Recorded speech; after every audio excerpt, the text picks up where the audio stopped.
All right, I'm live. I cracked mine, Torin. Right.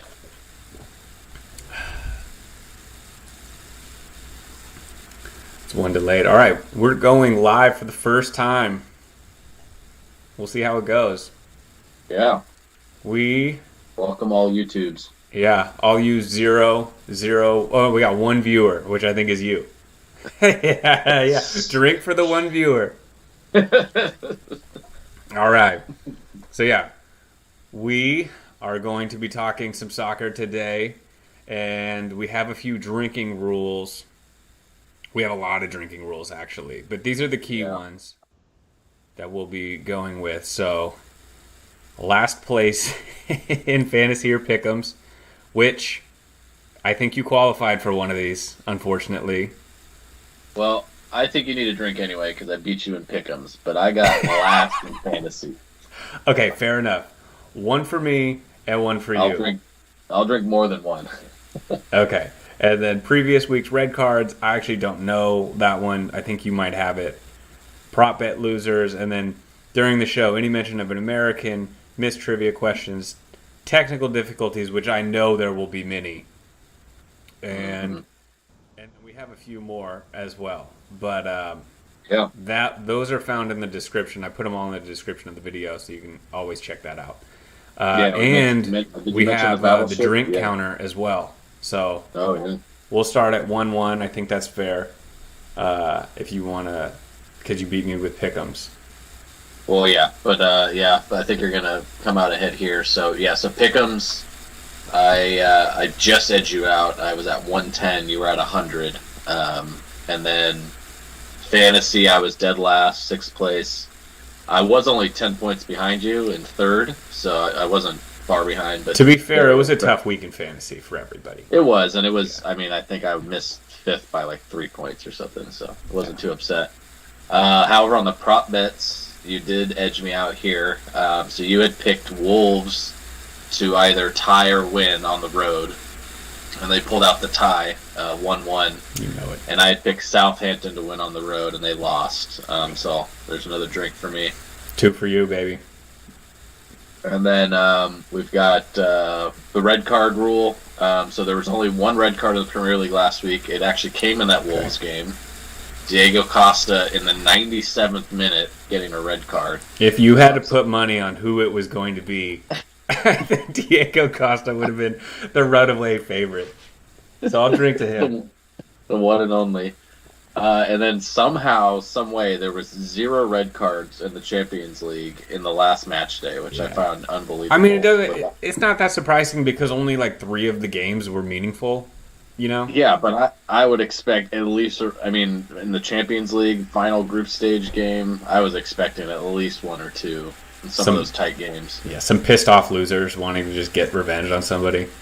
Yeah, or like a desperation hack somebody down. You know, if a tie gets you through and they're on a fast break, you know, I was expecting something like that. But Yeah. only one drink this week. Okay. All right. Well, then, why don't we just get right into the Champions League and talk about that because the group stage is over. It's done. Now the draw is next week, I believe, but they Maybe it's won't next start Sunday. playing until end of February. If Yeah, no, it's going to be quite a wait. It's funny. We had talked about it with the Nations League recently, right? How they just finished like the whatever it was last month, like the last game, and then they don't play the playoffs until June. yeah, or the So team it's could be kinda- completely different. Kind of the same story with the Champions League knockout stage. I'm looking it up right now. So the draw is going to be uh, Monday. Monday, So, yeah. the 7th. Monday the 7th. Yeah. And you So- kind of know. Well, we'll go over the groups and who won and all that, but like the country breakdown and stuff. Like Liverpool's going to play like one of 3 teams, Yeah. Exactly. which is crazy. Uh, Yeah, because they can't. Yeah, no, yeah. So that'll be really interesting. Yeah, they're gonna have to be with Munich, Benfica, Porto, Napoli, or Madrid. So Yeah, exactly.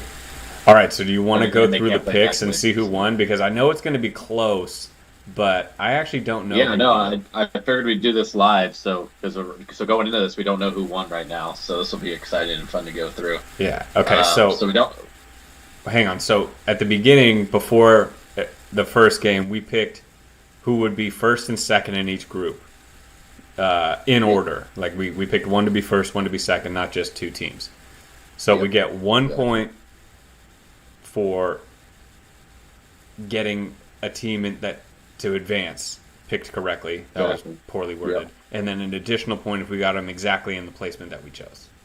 Exactly. Yeah. So if we chose either team of the choices that we made, make it through, we get a point. If we chose them in the right spot, it's a bonus point. We'll call it a bonus point there, and then we'll kind of go through group by group. So we did this for all groups A through H, and then we each made our picks. So we'll compare along the way. At some of the groups, I think we were really similar. Some of them we actually were a little different. So it'll be really interesting to see where we end up. So we have a table in front of us. We don't have it up on the screen, but we'll go through starting with Group A out to Group H. So Group A was Ajax, Liverpool, Napoli, and Rangers. So I think we knew pretty early on Rangers was definitely not going to be in that group. Um, Yeah. Probably halfway through, we knew Ajax just they couldn't recover from some of those games they had early on. So it really came down to Liverpool and Napoli. Pretty much halfway through, we knew what was going to go on there. And Napoli, one of the surprises, I would say, of the group stage, just complete domination. Dude. They did drop this last game against Liverpool, obviously a trap game to a degree, but overall, very impressive from front to back, the whole team. Yeah. I mean, I Really picked impressive. them. I picked them to be second in the group. I don't even feel like I don't even feel like I got it right because of how much they Yeah. smashed that group. You were thinking of them like sneaking by Ajax or something, Yeah, you know? exactly. And not thinking like, oh, they're gonna destroy everyone. Yeah, exactly. They're just on fire, which is insane.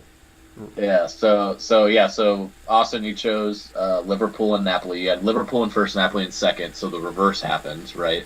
So you get 2 points. You don't get any of the bonus points, but you got them both correct going through. And then I chose Liverpool and Ajax. I also chose Liverpool to win, so I only get the single point from this group. Um, Liverpool advancing and Ajax obviously staying home. Okay. All right, so Group B. It's funny, we both picked Atletico to win the group, and they didn't even make it out. That is so funny. Uh, I picked Porto to go through, so I got that one at least. Yeah, But I that's a got him good in. I a picked him good in pick. second, so I just get one for that. Yeah, 1 point there for Porto, and I get a big fat 0 from this group. I mean, we So. both screwed that one up. Club Bruges, Brugge, however you want to say it. Like, Droga. how could you see that coming? I know.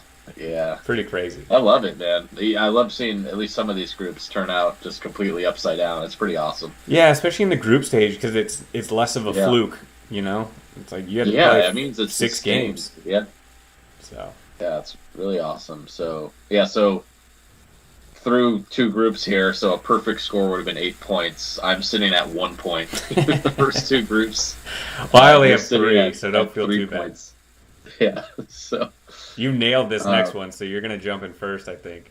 Yeah, so next up is Group C. So this was one of the groups of death. Bayern, Barcelona, Inter, and Victoria Pilsen. Sorry, Victoria Pilsen. So I chose Bayern first, Inter second. You also went Bayern first in this group. But you flipped and took Barcelona at number 2 here. And in the end, it turned out being Bayern and Inter. So I will get the full 4 points here. 2 here. You will get 2. And in the end, it turned out being first. first and the bonus point. I think to be expected with Bayern, we both saw them as the best team there. Yeah. I think it was a bit of a surprise how disappointing Barcelona was. I felt pretty mixed about my decision with Inter, but I wanted to pick Inter. I just didn't have the balls because like I was like, is Barcelona really not going to make it again? yeah. Yeah, I didn't love them. Obviously, I put them second, but I had to. I couldn't go with Inter even though I wanted to. But I'm so happy that Inter made it. Yeah, no, it's They were definitely better deserving. okay. So through Group C, that puts us at a tie. So out of 12 points, we each have 5 through Group C. So neck and neck, even with me getting Group C exactly correct. So Group D, we had Frankfurt, Tottenham, Sporting, and Marseille. This probably turned out to be the most exciting group. The fireworks on lap. Yeah, let's talk about these games. Yeah. You weren't able to watch live, right? But you watched them afterwards. Yeah, I couldn't watch live. I did watch the highlights after, and I, avoided all spoilers. So I was watching live, so I got kind of the mostly full experience, and it was awesome. It was really exciting. That particularly the Tottenham Marseille game. That Marseille crowd was rocking, dude. I bet. I mean, it would have been even crazier if they won, but it would have been really crazy to be at that match. Yeah, that would have been the game to go to. It was wild. I feel like you always hear crazy things about some of the French teams and stadiums like Nice and Marseille, and then to go to a game like that is just that next level up. Yeah, did you see? I saw some videos like before the game and even after the game, just fireworks in the street and just crazy shit going on. It was wild. But yeah, the game was really tight, and then Son got hurt and left. He got like popped in the jaw. It looked like I was like, he'll come back on. Blake texted me like really panicked, like, oh, he's got a concussion, he's gone. I was like, he'll be back, it's fine. And then he never came back. And I was like, oh, fuck. All of a sudden, they look just toothless with just Harry Kane up there and nobody else. Richarlison and Kulishevsky already out. Lucas Moura has like never scored a goal in his life. And like, it actually was looking like Marseille was going to do it. But Tottenham stood strong and they ended up like toughing it out in the second half. So, I mean, they deserved that win for sure. A good strong performance. I think there was Blake actually shared with us a little bit later, the next day I think it was, kind of the breakdown. So both games were going on at the same time, right? So you had the Marseille Tottenham, and then you had Sporting Frankfurt simultaneously, and literally at like 8 different points during the game, the seeding changed for who would have gone through. I'm trying to pull it up right now. It was crazy. I think there was let me see, I got it here. Yeah, so there was 7 different order changes in that group in the span of 90 minutes. So going into the game, it was Tottenham first, Sporting second, and then it proceeded to between the 39th minute and the 62nd minute, it changed 4 times who would have gone through to the knockout stage. It was crazy because that other game was crazy too. That Frankfurt Sporting game was pretty crazy. Yeah, really, really crazy. And for almost half of the match, Sporting would have gone through as the winner for the group. Heartbreaking so for Sporting. The winner in the group in the first half to being at one point they went from first to last place in the span of one game. It's absolutely crazy. So it's just. I mean, it's the epitome of how awesome the Champions League is. Yeah. That was crazy. So much heartbreak for Sporting. I feel bad.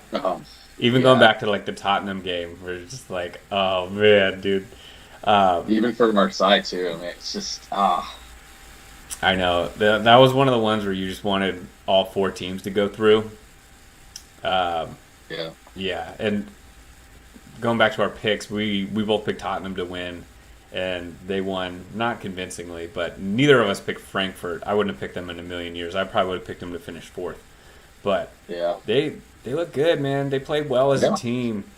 Götze is a real maestro with that. He really like is the straw that stirs the drink. And I was impressed with how he played. Yeah. in the last 2 games, actually. He's one of those guys. He's reached the point of his career where he'll give you like a solid 60 minutes. He's not going to be there the full 90, but it'll be a solid 60, and it'll be enough to influence a game. But he's got that skill and creativity and vision to like make something that maybe another player with fresher legs couldn't do. You know what I mean?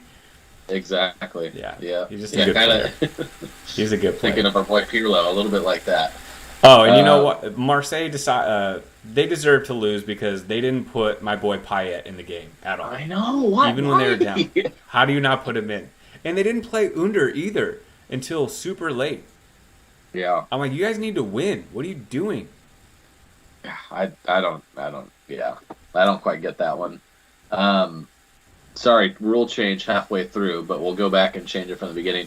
So for each group that somebody wins, the other person has to take a drink. So I'll take a drink for Group A for my Group A loss, and my Group B loss, I'll take a second drink. Okay. I got you at Group C, so take a drink for that, and then Group D we tied, so we'll call that one a draw. So we each got 2 points out of Group D. So halfway through the table, so a perfect score here would be 16 points. We're tied with 7 each. So right around batting 50%. I know it's going to be close. Yeah. All right, so moving on to Group E. So Group E, we had the Milan-Chelsea connection, and then we also had Salzburg and Dinamo Zagreb. We both went with the same picks here, but in a different order. So you went with Milan first, Chelsea second. I went Chelsea first, Milan second. It in fact ended up being Chelsea first, Milan second. So I pull out the 4-pointer there. That's and then big. 2 points. Yeah, 2 points for you. So we both had the right teams. Just, I don't know. It came down to it. Milan really, they had like a run there. They looked pretty bad. But they were much better than Salzburg and Zagreb, I would say. So I don't think it was too tough of a group to choose. Okay, so 1 for me on that one. Yeah, and so now I'm up 11-9 on the score.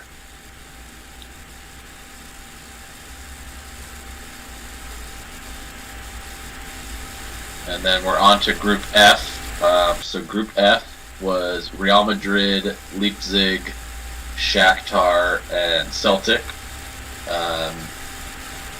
The group ended up Real Madrid first, Leipzig second. We both had Real Madrid first, so that's 2 points for each of us. However, I chose Leipzig second. You chose Shakhtar. Maybe the Ukrainian connection there. Dude, and they had them at home and they got spanked. They were just like, no, you're not better than us. And Leipzig just shit on them. That was crazy. I did not expect that. I thought my picks were looking good going into that last day. Got them at home. I really like Leipzig. They're kind of like my Crystal Palace for you. Werner missed a sitter. It was typical. I know, and then gets hurt and is out of the World Cup. Yeah, they didn't need him. Just like Chelsea. No Werner, no problems. Yeah. I really like Nkunku, though. I think he's so good. He is good. I think he's underrated. He is good. I mean, maybe he's not quite the top tier. Like, it's PSG had him and got rid of him. I was like, maybe he's not quite that tier, but he's still really good. Yeah, I don't know if he cracks that top 3 on PSG, but he could probably start mostly anywhere else. Exactly. All right, so that's 4 points for me, 2 for you. So that puts us at 15-11, with 2 groups left to go. So Group G, we both went chalk here. So we both had Man City and Dortmund. There was also Sevilla and Copenhagen in the group. We mirrored each other perfectly. Man City in first, Dortmund in second, and we got it exactly right. First and second for both of them. Oh, you got me for that last one. Okay, we tied this one. Okay, we're back. Yeah, so that's 19-15 going into the last group. Oh, so man. I've got a pretty healthy edge looking at Group H. So the last group was PSG and Juventus, Benfica and Maccabi Haifa. I was so close. You were very close. Yeah. So we both chose PSG to finish first, and then we split on the second place. So I went with Juventus, and you went with Benfica. Genius pick by you with Benfica. What we didn't realize was just how fucking good they were. Yeah. And Benfica actually turns around and wins the group over PSG. So unfortunately, that only gets you 2 points, and that only gets me 1 point.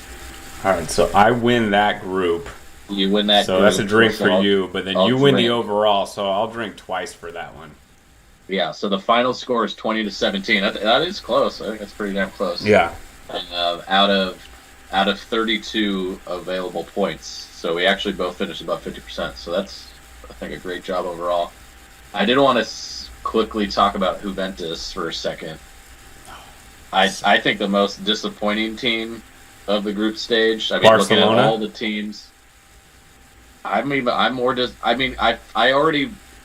hoped more for Juventus. I was more out on Barcelona, I feel like. Like, obviously, I didn't pick them going. Barcelona, I feel like they're very similar, both Juventus and Barcelona. They're very similar to where, like, I told you, like, I picked Benfica, not because I knew a ton about Benfica, but just because I was looking at that Juventus roster and I didn't like it. Like, I didn't think it was that great. And that's how I feel about Barcelona. Their roster... That's how I felt the same thing about them, but I don't know. I think they have similar issues. Yeah. No, that's a good way to put it. Yeah. Yeah, we'll call it a tie then, a draw there. So Barcelona and Juventus, most disappointing. If we had to pick the biggest surprise of the tournament, I would say Benfica. Maybe Club Brugge just finishing second is challenging that, though. Especially... Honestly, I would say, Club Brugge for sure. Yeah. I think Napoli and just how dominating they played. Like, I don't think it's a shock that they made it out of the group. It's surprising that they won it with Liverpool there, but how they won it was impressive. Some of those games, like was it the Ajax game or something? It was like the worst loss they'd ever suffered at home in 25 years or something crazy. It was a crazy onslaught too. I feel like Ajax wasn't even playing that poorly, if that makes any sense. You know what I mean? Like, it was this absolutely perfect team play passing. It was just a barrage of great plays and finishes, and it was just like you look up and whoa, they're getting their ass kicked. Yeah, it's crazy. So I was impressed by Napoli. I didn't think they were that level. Yeah, but damn. Okay, so going into obviously we talked about the group or the draw, the knockout stage draws on Monday, and we'll probably spend some more time once the draw goes through on looking at the different matchups and everything. But if you had to choose two teams right now that you would call the favorites, and then one team that I guess you would probably say from the second tier that you think could surprise and upset on their way to the final potentially. When you say second tier, does that mean they finish second in their group? Well, no, I mean, I would assume that it would come from that group, but who do you think would be the surprise of the knockout stage? It all depends on the draws, obviously. Yeah, obviously, but just right now, prior to the draw. I would say for the teams that didn't win their group, and what sucks is that this is going to be, almost 4 months away. So things can change so much, but at this point in time, I would say Dortmund is a team that I wouldn't want to face as I won my group. That would suck. I would never want to go to Dortmund to play. And Liverpool has been poor for Liverpool standards, but who's to say they're not going to turn it around by February, Yeah. And if you're a team like Porto, who won their group, and then you got to face Liverpool, you're like, you got to go to Anfield. Yeah, dude, what the fuck? Because So this is what I was telling you. Liverpool, they can't play an English team. Yep. And they can't play someone and from they their can't group. play Napoli because Napoli was in their group. So that Yeah. leaves they either play Porto, Bayern, Real Madrid, or Benfica. Yeah. So four And teams. two of those teams are kind of like the tier below, right? Porto and Benfica. Yeah, the two So Portuguese teams, yeah, like they played great. They both won their group. They were impressive. But it's if that. they face Liverpool, are you going to favor them? Because I don't know if I would. Yeah, they're going to play Liverpool. The other team that snuck in at second place as well is PSG, Yeah. which is, I mean, it's like, so you could end up playing Dortmund, I think, is a tough out, like you already said. PSG and Liverpool are both in that second tier now, which And I feel like must be pretty unprecedented. Usually, maybe there's like one group upset, like where one team ends up in the second spot and they shouldn't have. But to have two like this is pretty crazy, I think. I can't remember when that's really happened. no, me neither. And you can look at like every English team won their group except for Liverpool. They got second. So all English teams advanced. Yeah. And then we had two Portuguese winners of the group, which is pretty cool. And Wow. then one German team. And then one Spanish team. Only one Spanish team advanced. Real Madrid. Wow. All other Spanish teams, see ya. Yeah, there's four German teams. That's awesome. Yeah. We've got three Italian teams. Just the one French team. Yeah, no, I love the split, the breakdown there. There's going to be some awesome matchups. Yeah. So Dortmund won't play Bayern. I would love to see, like, if Dortmund played Tottenham, I might like Dortmund better in that matchup. Like, like who knows where Tottenham's at? But right now they're just in pieces. Imagine, yeah, just some of these. There could be some just amazing matchups. It'll be really cool to see. So I'm excited for the draw. We'll definitely talk about it next week. We could see. Oh my gosh, we could see a Real Madrid PSG first round. The battle for Mbappe. That would be. Oh my god, that would be so good. That would be so good.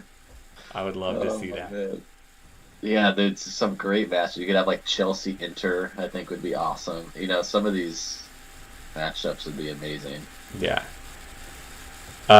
Okay, so once that draw comes out, we'll go over this, and then we'll have to do our picks again for going forward. But we had a long time until this comes back. I will say, to put a bow on this, I loved the abbreviated schedule. I think it helped the group stage. It was much more exciting. Like we talked about it before, it felt more like the regular season. Like it's like you're playing almost every week. It's like it was more at the forefront. It probably made it so the players like almost like thought about it more often because they were like having to take time off to then like from other games to be ready for the Champions League, and so rivalries would build a little bit because you just face this guy. Yeah, I like that. Yeah, and the back-to-back sort of reverse matchup for what was that, weeks 3 and 4 or 4 and 5 or whatever. That was awesome. I think that was a fantastic move by whoever made the schedule. All right, you want to do some trivia? Sure, let's jump into trivia. All right, you want to go first? Or you want me to go? I'll go first. Okay. I think you went first last time. Yeah, so I have some World Cup trivia for you. Kind of just little bits of tidbits here and there. This is mostly all, I think it's all, this is all sort of these are all player trivia questions for you. Find my spot real quick. First off, the World Cup is, what is that? 17 days away. 17 days away. Yeah. I need to work on the pool. I was going to get a pool together. I think I found a cool one though. I'll tell you about it after because it's got a lot of details to it. But you essentially pick every game. Yeah, no, that's what I did last time, right? You pick the whole group stage and then you do a knockout bracket, right?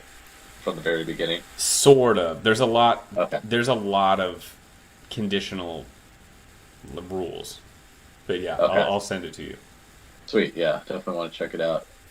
Okay, so I've got several just World Cup history trivia questions for you. Some of them I'll give you options. Other ones I'll just ask you to guess, basically, and give you a few tries. So my first one, right off the bat, is first I'll tell you. So the record for most ever appearances in World Cups. So this is tournament appearances, not individual games, but how many different World Cups have you been to? The record is 5. So that's the most any one player has appeared in a World Cup tournament. It's actually a 3-way tie with 3 players. 2 that I don't think you would really know. One from the 60s, one from the 80s and 90s. Correct. So Antonio Carvajal from Mexico, Lothar Matthäus from Germany. The third one, however, I do think you would know. It is somebody that acquired all of these appearances in the 21st century. So from the 2002 World Cup and after. Who do you think that player is? Is it Ronaldinho? No, it is not. Okay, all right, my next hint. I'll give you 3 guesses and I'll give you a hint after each one. My next hint is they are from the Western Hemisphere. So Ronaldinho would have qualified for that hint, but that means they're not European. I know what that African. means. Thank you. I don't know who it would be though. Well, I think like that narrows it down a lot. Well, yeah, but I could be a million South American players. 5 World Cups. I'll give you another hint after your next guess. That'll narrow it further. Is he retired now, or is he still going? Yes. Okay. He's retired now. So I'll tell you the World Cups without being a hint. So it's 2002 to 2018. 2018 was his last World Cup. Very, very end of his career.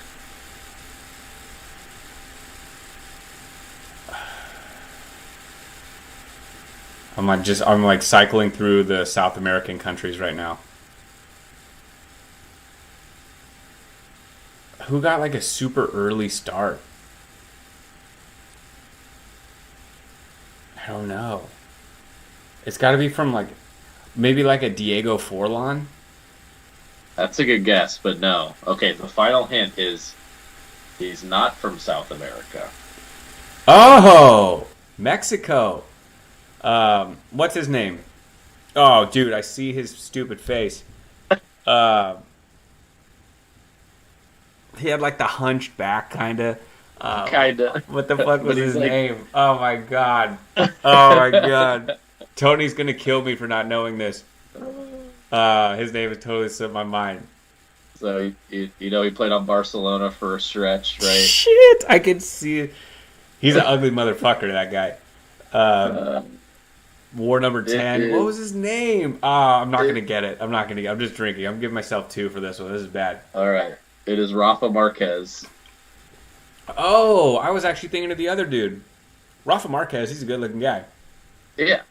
Who are you thinking of? I'm thinking of, what's his name? Oh, I think I know who you're thinking of. What's this? I can't hear this. You know what I'm talking about now? I think I know who He played forever. About. He was like a bulldog. Yeah. Oh man, now I gotta figure out who this is. Yeah. Look it up. I'm putting the trivia banner up right now because for some reason it's not wanting to show. So this is going to be a technical difficulty. All right. But it is. It's there now. Oh my god, what? One for This is me, gonna one for bug the you. shit out of me. Blanco? 18. Was it Blanco? Was that his name? No. Let me look it I'm up here. thinking Go to your next it's- question and I'll look it up. Dude, I'm like halfway there, I think. It is, oh my god, why isn't he popping up? Did he not make the World Cup roster last time? Yeah, this Cuauhtemoc Blanco. That's who you're thinking of. This is what I was thinking of. Blanco Bravo is a Mexican. Yeah. God, he's 49 now. Oh, this guy. Okay. You know what I'm talking about now? Yeah. Yeah, that's who I was thinking of. I wonder how many World Cups he played in. Let's check real quick. Career stats, international. Maybe 4. Represented Mexico from 1995 to 2010, with a special appearance in 2014. Yeah, he was around forever. Capped 120 times. Yeah, that's who I was thinking of. But Okay. Rafa Marquez, great pull. Yeah, he's the one. Okay, so my next question for you is, who has the most minutes played in the World Cup finals? So across all the games they've played, you total all their minutes. I'm going to give you 5 names. I want you to choose the name that actually holds the record. Oh, this is multiple choice. Yeah, so this one's multiple choice. I'll tell you the record. The record is 2,217 minutes played in the World Cup. The names I'm going to give you are Philip Lahm, That's a good one. Wayne Rooney, Paolo Maldini, Oof. Lionel Messi, and Klose. So, One of these 5 holds the record for most minutes played. Not most appearances. it's definitely most not. goals. It's definitely not Rooney, because they didn't make it far enough in too many World Cups. Okay. Germany is a good one, but you have 2 Germans, so that's tough. And Lahm never came off the field, and Klose, he had some years where he was up there a lot too.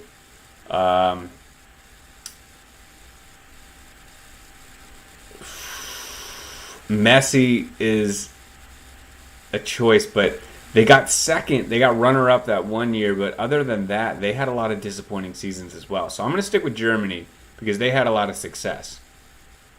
Okay. I'm going to go with Lahm. Incorrect. Ah. I'll give you 1 second guess. I don't even remember who the last one was that you named. Who was it? So there was Messi, Maldini, and Klose.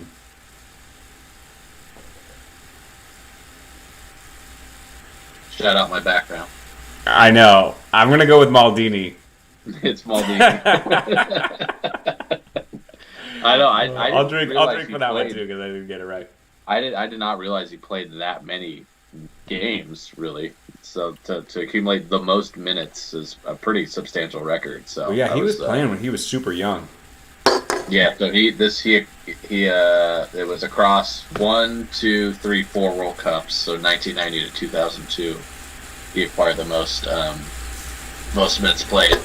Messi is going to tie that Rafa Marquez record with this World Cup, though. So this will be his 5th. So he'll then be tied as well with that record. Next question for you. Who holds the record for the most number of matches with at least 1 goal scored?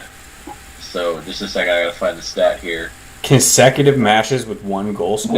No. Just the most matches with at least 1 goal. Oh. The obvious... I'll tell you this right now. The record is tied between 2 people.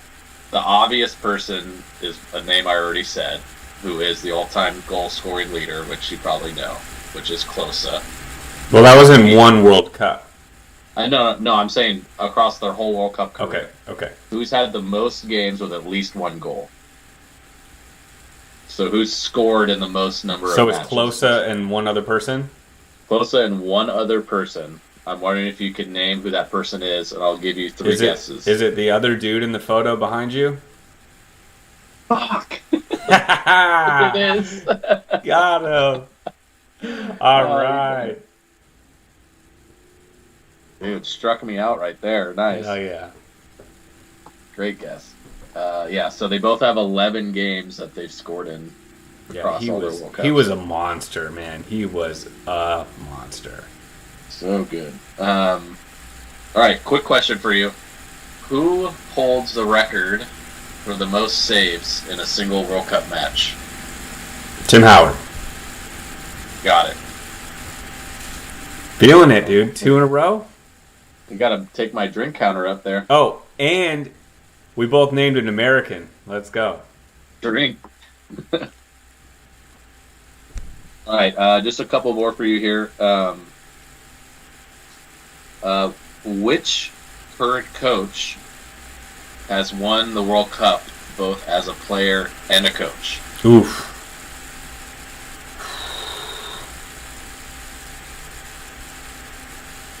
That's a good one.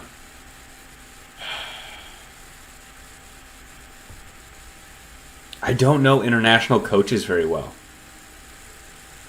Oh, I will tell you this. He is... I'm trying to think.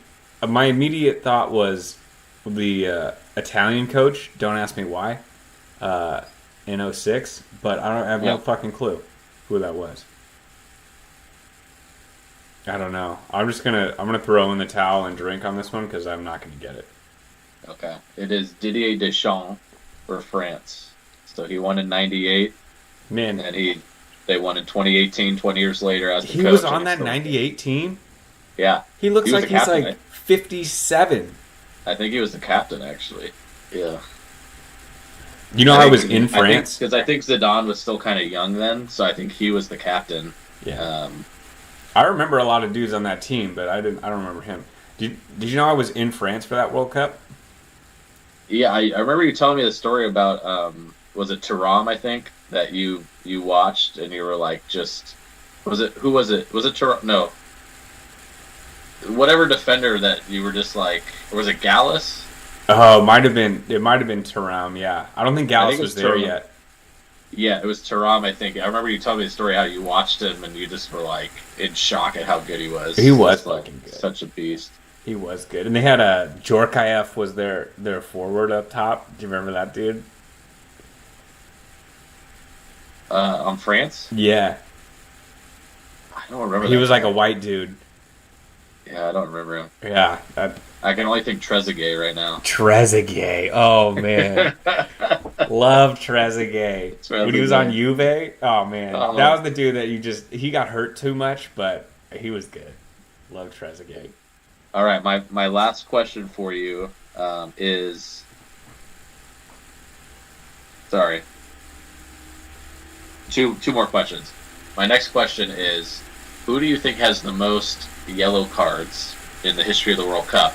My hint is, this is a player that for the first World Cup they appeared in was 2006. So it's somebody that you know in your lifetime that they played their whole career sort of in your lifetime. Most yellow cards.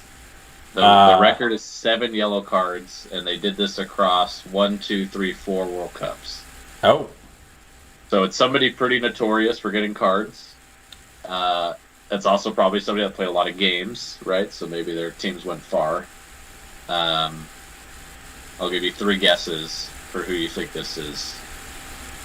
Gattuso. No, good guess. that type of player. Mascherano. That's it. Yeah, let's go. Nice. 7 yellow cards for him. Holds the record. All right, I'm going to give you one and me one for that one. All right, and then my very last question. So this is actually a team question. So I'm going to give you a list of 4 teams, 4 countries, basically. 2 of these countries are tied for the record of playing the most matches in the history of the World Cup. The record is 109 games. And 2 of these countries are tied for first. I want you to pick out the 2 countries from this list of 4. The countries are Germany, France, Uruguay, Brazil. Yeah.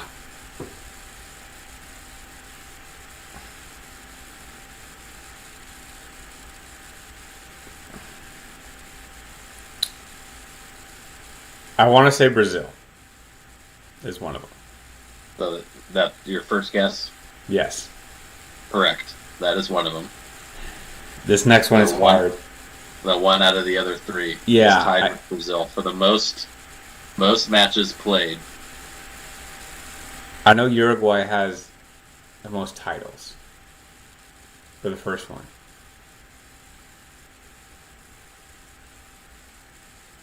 Oh. Germany? That's it. All right, let's go. Got it. Let's go. All right.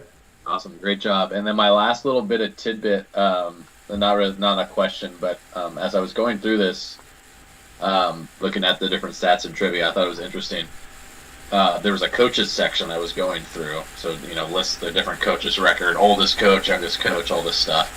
And I got down to where it talks about coaches winning, and I was shocked when I read that no foreign coach that's foreign to the country they're coaching has ever won the World Cup. Oh, interesting. It's always been a native coach that's won every single World Cup ever.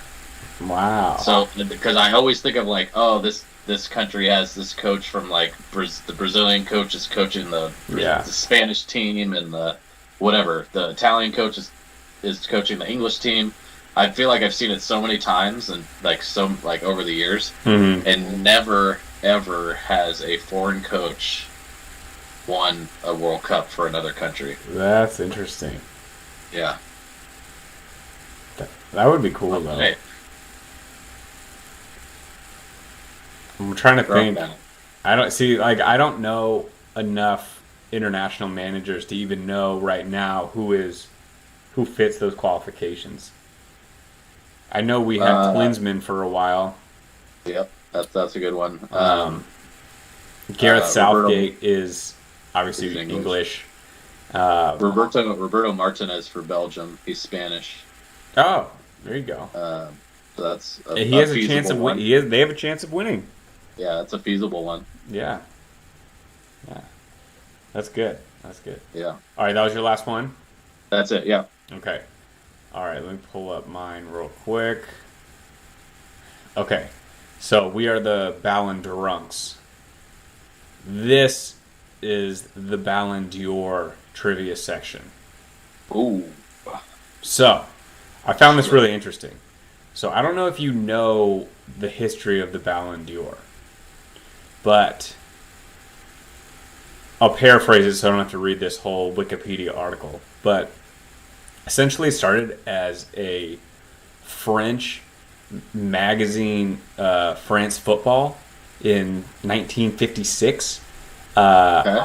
And they just started naming, like, basically their annual like football player of the year award. And that's how it started. And then FIFA got involved in the early 2010s. So it's basically Michelin stars, but for soccer. Basically, yeah. Yeah, exactly. Yeah. And then FIFA got in the mix, and then they left, and they kind of kept it up and whatever. So I'm going to...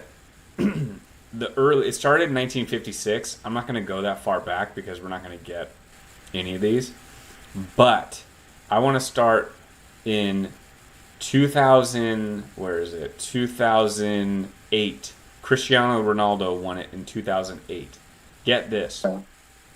From 2008 to today, there have been 2 years where Cristiano Ronaldo or Lionel Messi have not won it. Yeah, they have 6 each, right? I think, no, Messi just passed him. Messi has... No, Messi has 7, Cristiano has 5. Okay, 7 and 5. Okay. I'll give you this one because it's... Well, let's see if you can get it, actually. Who do you think is tied with third? There are 3 people with 3. I will give you a hint. All of them are before 1993. Wow. Yeah. But these are... these 3 players. I'll say that. Okay. Is it Maldini?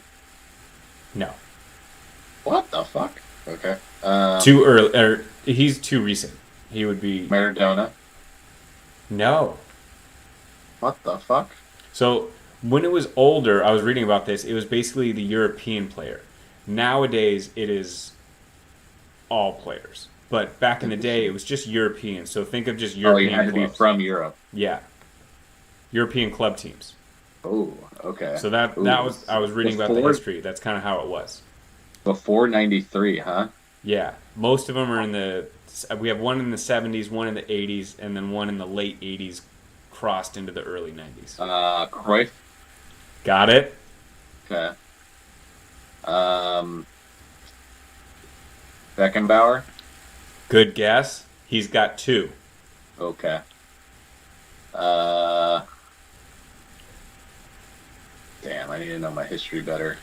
Another Baresi? Dutch player and a French player. Oof. Oh, French. Think FIFA. From before 90, and it wasn't Platini? Oh, it was. Did you say that? Yeah, that was the first one I said. Oh, my bad. I was sorry. Uh-huh. I was looking at someone else. My bad. Okay. I'll drink two for that. Okay. I was like, it had to be Platini. Okay. Yeah, you're right. My bad. Okay. I had dyslexia when I was looking at the screen. So another Dutch player. From that era, from the 70s era? 80s. Late 80s, early 90s. God, I'm gonna hate myself for not knowing this right now. You want another guess or a hint? I guess I need it. I'm AC struggling. Milan.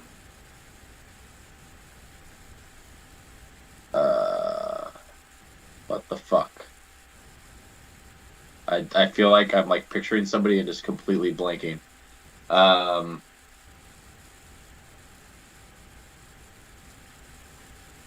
right, I'm going to give you one drink. No, that was the 80s. Fuck. Or that was the 90s. But you did pretty well on that. Marco Van Basten. Van Basten! Oh! Yeah. He won it 3 times. 88, 89, and 92. Okay. Damn. Okay, so. Hit my drink counter up, too. 2 more? Okay. I already gave you one. Okay. So there were 2 players, like I said, after 2008 to now that have won it besides Lionel Messi and Cristiano Ronaldo. I won't have you guess the year, but just can you name those 2 players? I might need a few guesses. I'll tell you what. Was it? One year was 2018, and the other year was last season, 2022. Was it Benzema? It was Benzema. Very nice. One for me. 2018. Was that Hazard? Good guess. No. No. Okay. 2018. Fuck. If it wasn't them, Lewandowski's never won it, right? Did he win it? Correct. He got second in 2021. Okay. I don't know if you're going to guess this because it I don't want to say surprised me because once I saw it I was like, "Oh yeah, that's right." But I didn't remember it. I mean, is it? I guess it's a forward, right? No. Oh. Central midfielder. Oh, it's Conte. I wish. No. Damn it. It should have been. No. Okay, I gave you a drink for that. It was Luka Modric. No way. Luka Modric won in 2018. Damn, I didn't realize that. Cristiano Ronaldo second that year. Third that year, Antoine Griezmann. So funny. That's why he got all that money. That's hilarious. Shit. You know what else is funny? Third in 2021. So 2021 it went Messi, Lewandowski, and then third was Jorginho. Right? Yeah. So. But I'm lower on him than the rest of the world, and I get that. It's a me problem. Yeah. I get it. Okay, cool. You're not wrong. Yeah, I just feel like, dude, I was watching, they were playing Manchester United a couple weeks ago. Oh, I said my own fucking name. God damn it. I got a drink. And um, who was it? It was Rashford. Just people just skate by him. Like has no defense whatsoever. I will never understand that. Like, I don't know like what it is about some people, but like I'm not a skilled soccer player. I never was. Like I'm okay, but like I never was skilled. But to me, it was just like do the shit that's easy. Like that was the shit I was good at. Was it's like an effort thing. It's an effort thing and like a toughness thing. And I don't understand like how you could be that athletic and just not at least like decently good at defense. Well, I don't think he's crazy fast. The same fucking thing happens in basketball, like in my opinion too. Like some of these guys, it's like, dude, like, what are you doing? Yeah, like, show a little effort, like try. Yeah, yeah. No, I hate to see that. Every time he just lets people go by him and he just stands there and he doesn't even hustle back, and I'm like, dude, yeah, fucking, you're not the third best player in the world. Get the fuck out of here. Yeah. Anyways, okay, so following up, we're gonna keep it with the Ballon d'Or real quick. Okay. This one, well, I'll save that one for last, actually. So, wins by country. There are 5 countries tied with 7 wins. Ooh. Okay? Okay. I'm going to see if you can name 5 of these countries. I just kind of go quick through them. If you get 3 out of 5, I want to follow up with. You'll see. But can you guess these 5 countries? We have. Wait, you said they're tied with 7? Tied with 7. 7 total Ballon d'Ors. Argentina. Portugal. Yes. France. Correct. Okay. Netherlands. Correct. Okay. There's only one more. There's only one more. Ooh, I think I'm gonna go. Oh, man, I'm torn between 3 teams. I'm gonna go.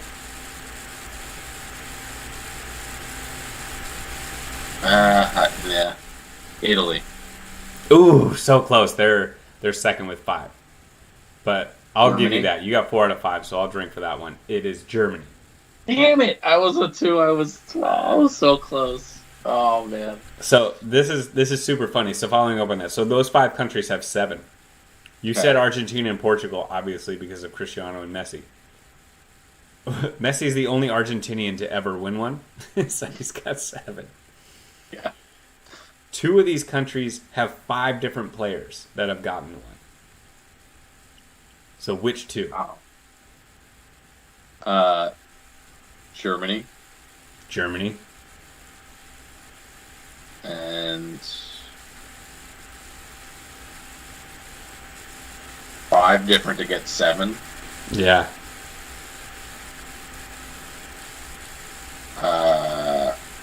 So 1, 2, 3, 4, 5. It's probably Netherlands then. No. It was France. That was the second guess. Because Netherlands had Cruyff that had 3, and then Van Basten that had 3. Oh shit! Okay, I should have known that. Yeah, okay, so this is super interesting. There have been 3 Ukrainian players that have won it. Okay. Which seems really surprising, right? Yeah. One of them is one of my favorites. Shevchenko. Andrei Shevchenko. 2004. So there was a run of like my favorite players that won in the early 2000s. So let me just list these off for you. No trivia, but so Ronaldo, the good Ronaldo, won it in 1997. 98, Zidane. 99, Rivaldo. Shout out. And then 2000, Luis Figo, Oh, fuck the other yeah. Portuguese guy who won one. And then awesome. Michael Owen won it in 2001. I had no idea. That's a good win for him. And then like, Ronaldo won it got, again like, in 2022. 22 or he won it at like 21 or 22 or something crazy. Oh, was he that young? Damn. He was really young then. Yeah, what year was he born? That was 01. Michael Owen. Yeah, he was born in Yeah. 79. Yeah, he would have been 22. Yeah, 21, 22. That's crazy. Yeah, And then really good. 2003, got to be the best lineup there is right here. Pavel Nedved won it in 2003 for Juve. Runner-up, Thierry Henry. Oh, yeah. Third place, Paolo Maldini. Oh, my God. What a showing. And then Shevchenko won it in 2004. Runner-up, Deco. Oh, And wow. Ronaldinho. Damn. Awesome. Just an awesome list of players. Kaká in 2007, that AC Milan season. Yeah, I remember that. It's really cool to go through this list. Yeah, that's kind of the I mean, it's so awesome to like be able to like we had Messi and Ronaldo like this head to head like juggernauts like never see anything like it again type thing, you know. Mm-hmm. But it kind of it makes me feel bad for some of these other players that are just like Lewandowski and these other guys that are just if they had been in this era 10 years before, it was just a much more sort of like every year it was somebody new type thing. You know? They ruined the fun of the award, I feel like. Yeah. Like, They even really like did. these last 2 years, Lionel Messi won it in 2021. 2020, they didn't have one because of COVID, so that's a cross-up year. But this last year, it was Benzema won, second place, Sadio Mane, and then third was Kevin De Bruyne. Like, I don't know about that. I would flip those two, but yeah. they were pretty close in votes, but yeah. Yeah. You also got to realize that these are It's I don't know. publicity. It's fucking a lot of shit goes into this. It's like NBA All-Star voting or some shit. You know? It's not a perfect system. We'll just say that. Okay, final question to this. There is a U.S. men's national team player's dad that has won the award. Can you name that player and his son who is on the U.S. men's national team? Currently. Currently, his son is playing on the men's national team. Wow. Like they've had appearances. They're not necessarily on the World Cup roster, but like He will be. uh, He better be. He has been on the roster. He hasn't played. He hasn't started in the last few games, but he should be on the Did roster. Reyna's dad won it? Okay.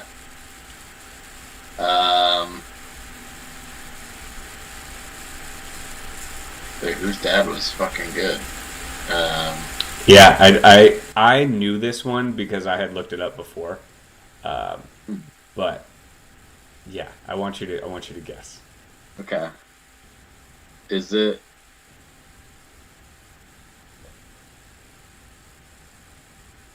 Is it Robinson's dad? No. Think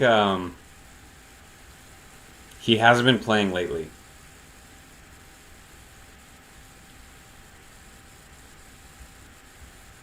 He hasn't, like, the last few games, he hasn't really been a factor. But McKinney? I think he should start. I think he's super good. Not McKinney. Not McKinney. Dude, what the fuck is wrong? I think he should. So you think he should start, but he isn't playing right now. He didn't start in the last few games. I'll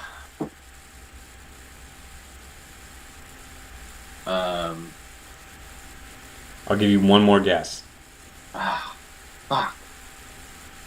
Gonna bug the shit out of me.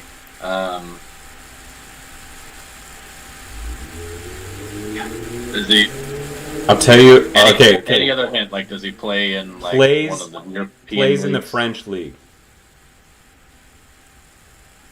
for Oh. Lille. Shit. Yeah, I'm not gonna get it. Timothy Weah. Tim Weah.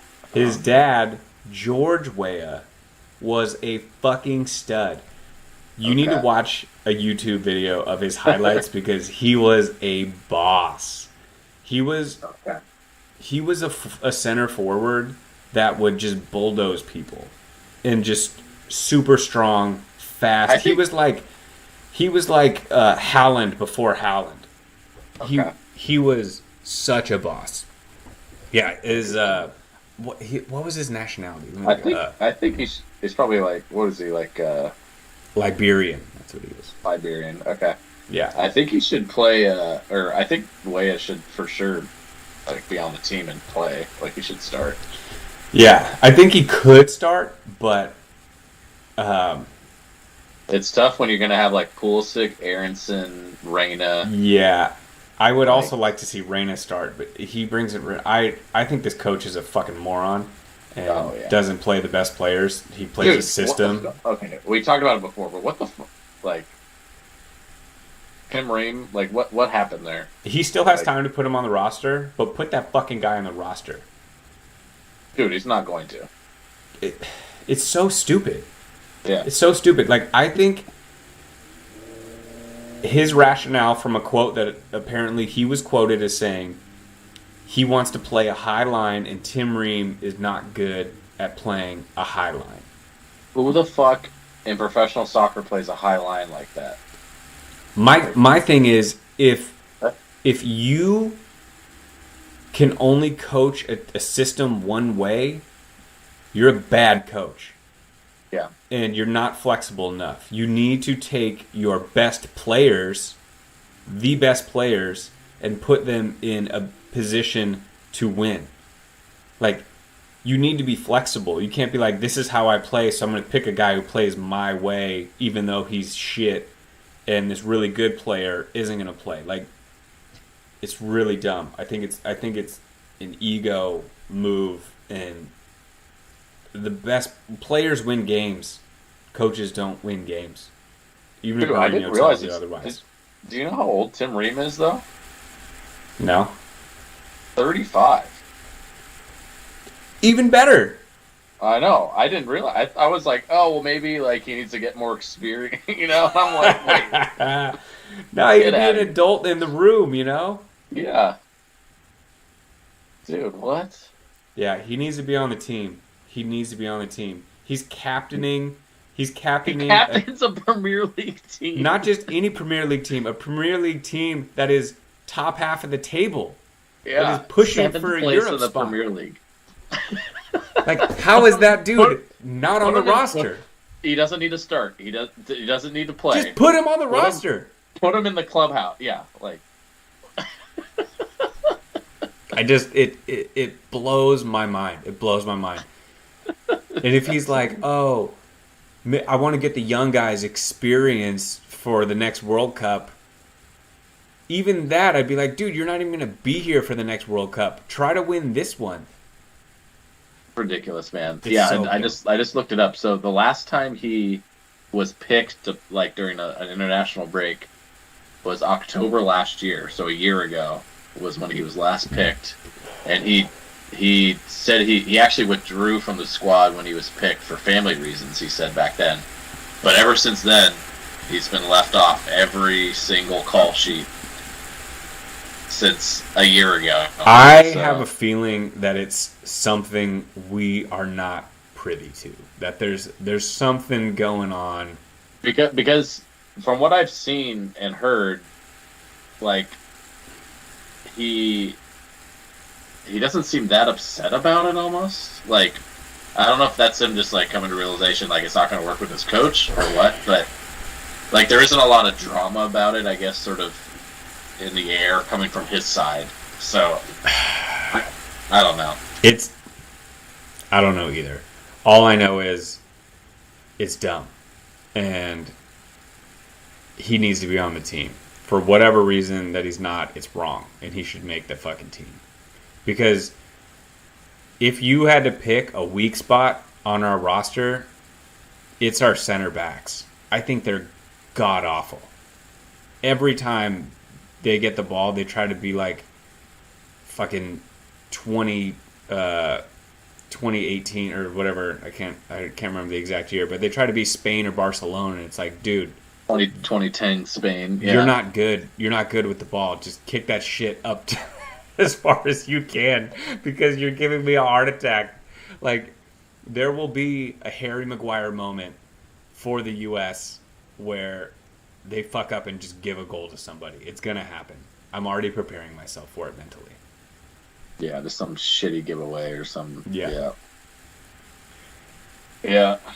Yeah. We have 2 viewers right now. I don't think one of them is the coach, and he's probably not listening. But if he is, put Reem on the roster.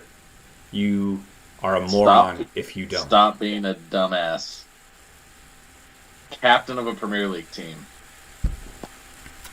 A good Premier League team. A Premier League team that's winning. Yeah, top 7th place. The best team, the best league in the world. He's in 7th, captaining the team, and he can't make the fucking U.S. men's national team? Come on. Get the fuck out of here. So stupid. Oh, we're going to be stuck on this whole night. Dude, it just drives me nuts. Also, we named like 7 American players, so I'm just going to just bump these numbers up a little bit. All right. Yeah, I got to go grab another beer, but we could quickly touch on the Premier League and then look at the Pickems for next week and close it out. Oh, yeah, we haven't even gotten to the Premier League yet. Yeah. We're an hour and 12 in. This always happens.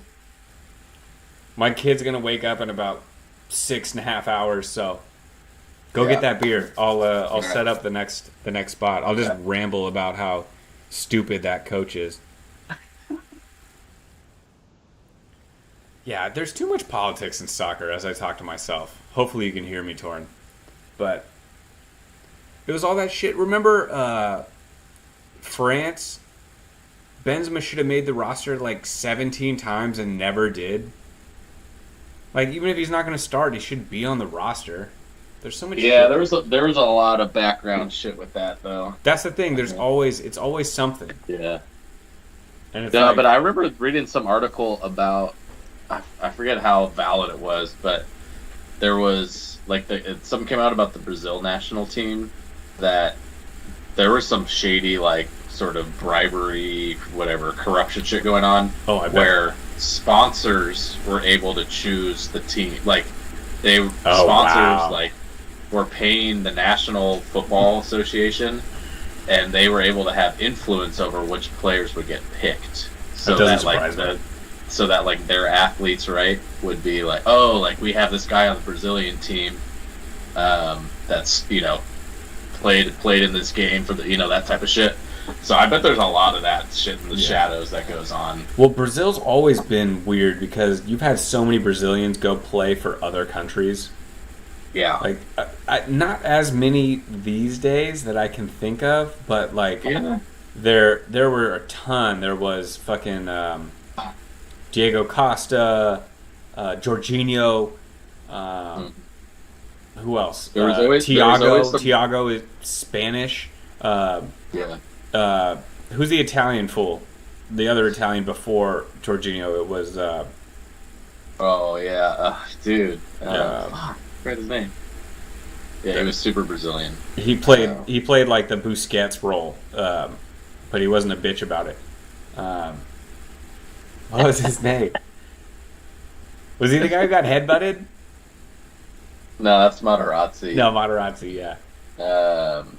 He had like a 2-name last name. Thiago Motta. Motta, yeah. And I was thinking of Adair as well. That's another one. Yeah, there's a ton. There used to be so many. I always remember watching. I was watching. I forget his name, but there was always a Brazilian dude that played for Japan, and I was always like, "What the fuck, man?" Yeah, it's like, wait a minute, what are we doing here?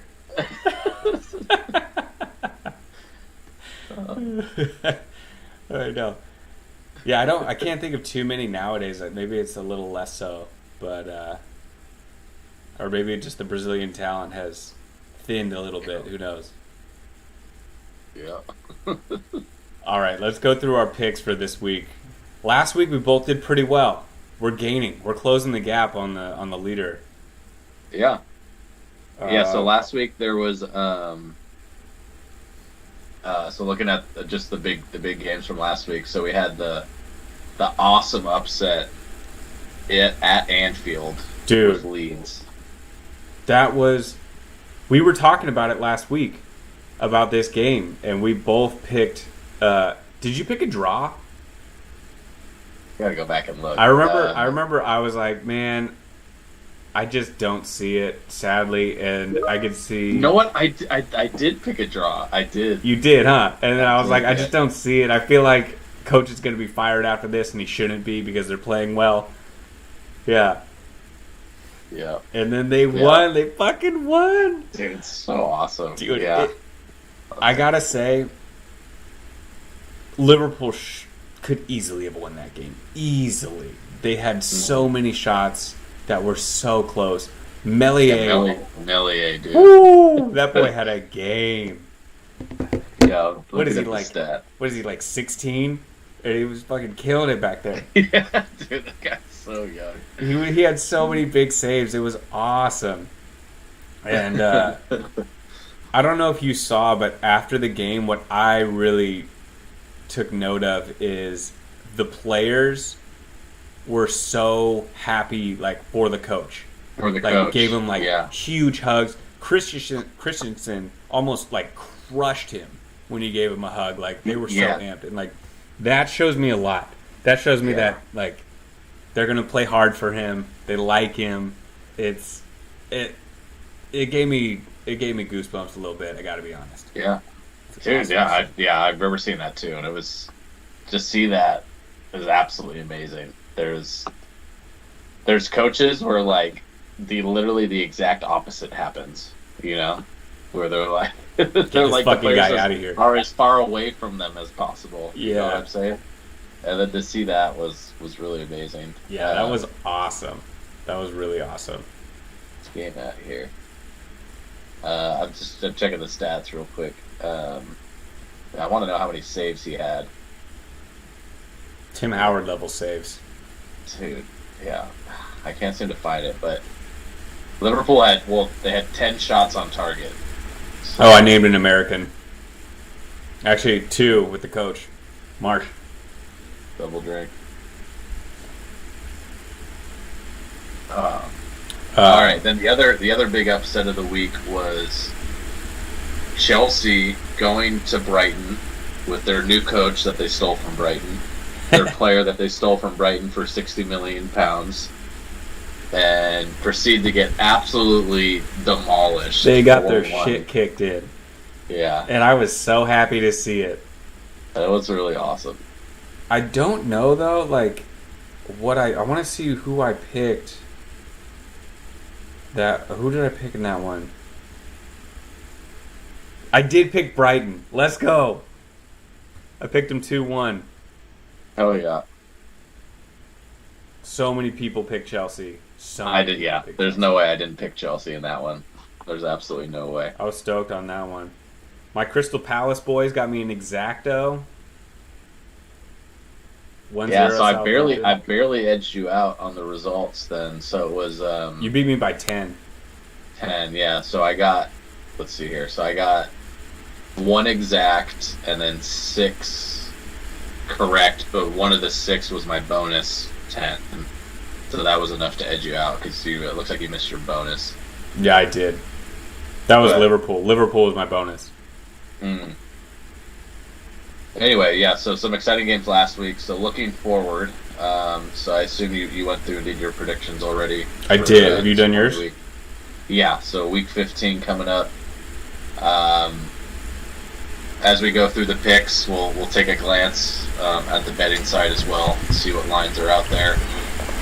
Do you need me to pull up the lines? Yeah, I've got it pulled up here. Oh, you got them? Okay, I'll let you do it. Yeah. So the first game on the list is Leeds hosting Bournemouth. So coming off of that really big win. all the hallmarks of a trap game.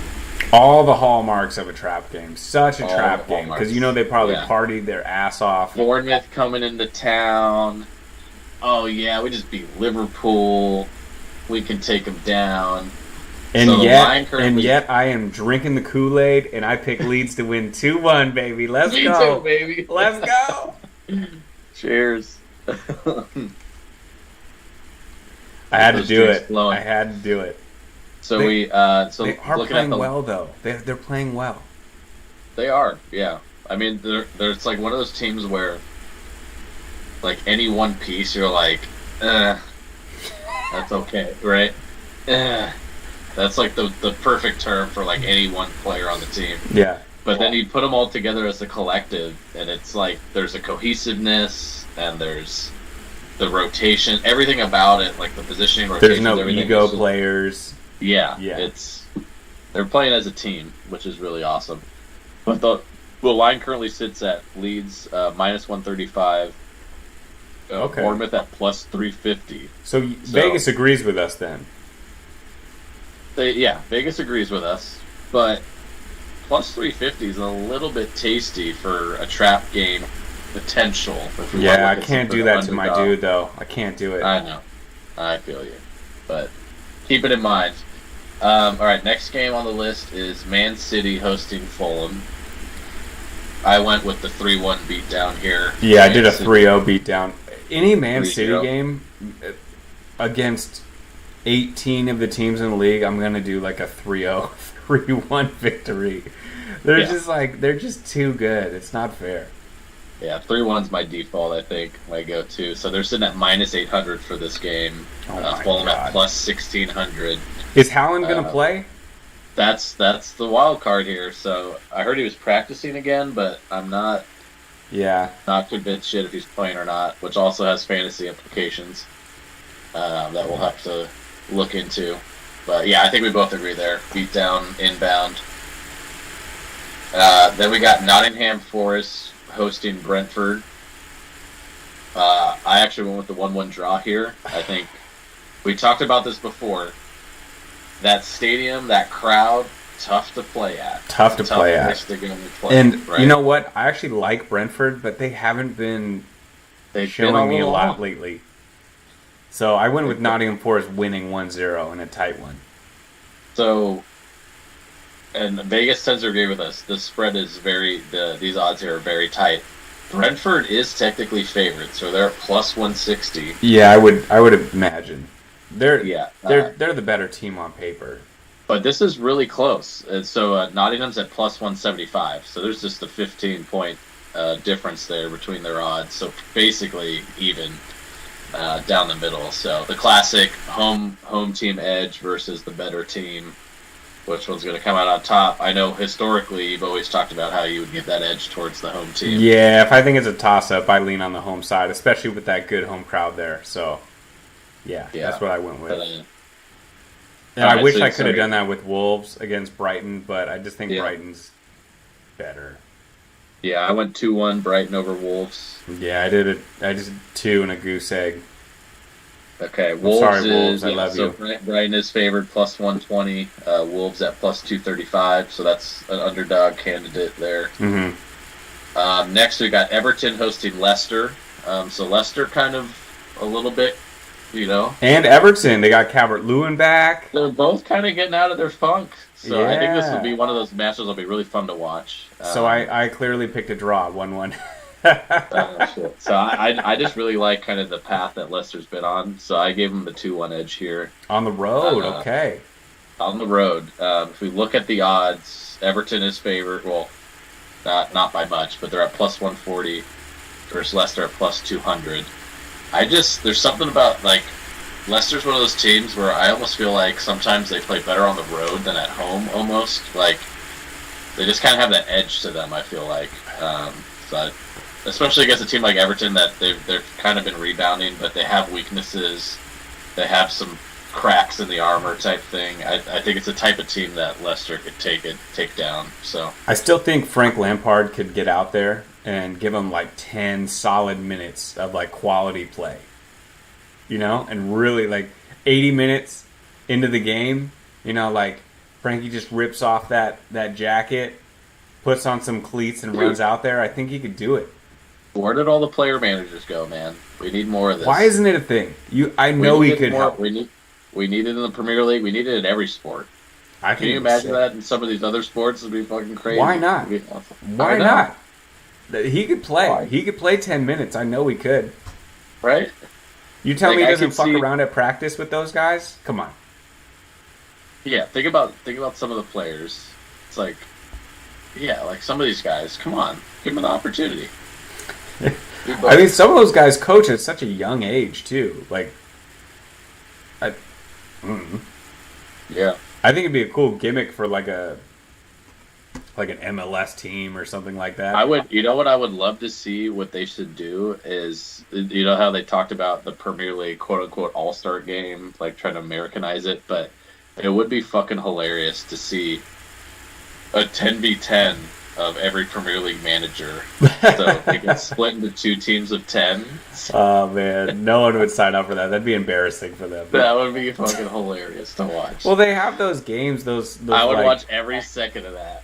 They have those. I don't know what they call them. Those like retirement games where there's like a bunch of old players that are old and out of shape. And I know, but just think about it. Think about it if fucking, I mean, this would have been earlier in the season, but imagine if Tuchel was still at Chelsea and then him and Conte go against each other in a fucking charity game.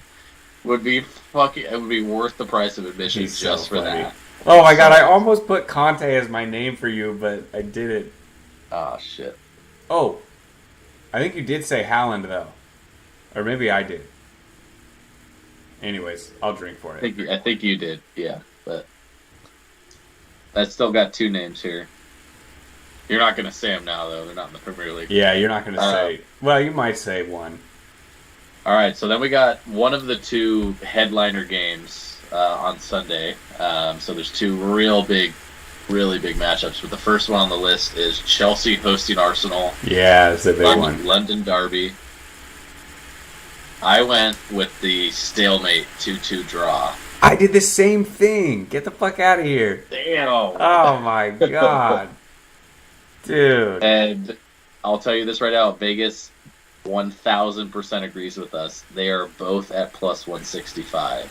I swear to you, I thought about this. I was looking at it. Like, I rolled through the first picks, and then I got to this one, and I genuinely thought about it for like 2-3 minutes.